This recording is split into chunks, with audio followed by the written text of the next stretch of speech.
Here's our tropical storm. We mentioned hurricane because that's probably the next information we need to disseminate. The fact that the hurricane forecast now believes this will strengthen into a hurricane, a Category 1 hurricane. And one of the reasons why we were waiting to see the interaction with land over Hispaniola, and there is some interaction, but the center is right there. So most of this staying out over the water, and now it's going to move into some really warm water in the southern Bahamas, the islands there. So that's why we think it has every opportunity for getting stronger. New numbers as of 5 o'clock, moving northwest at 20. That hasn't changed. The winds are 60 miles an hour. That hasn't changed either. What has changed is the fact that we do believe, again, it has the opportunity as we get into potentially Saturday morning, once it gets in the Bahamas, to become a little bit stronger. Now, right now, we're in the cone of uncertainty, but the center track, which you can't always look at, but it appears, most of our models saying the center is going to stay just offshore. If it does, the impact weather is going to be east of the center.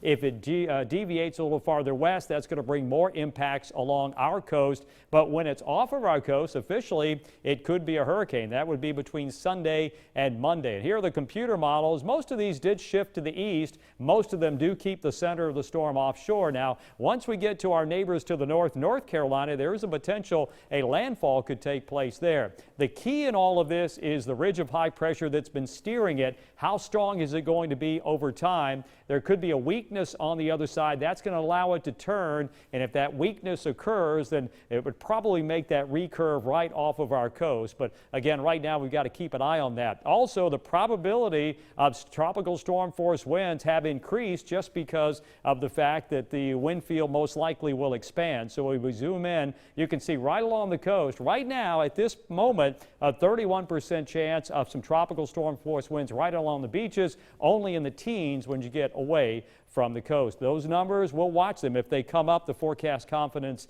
getting a little higher.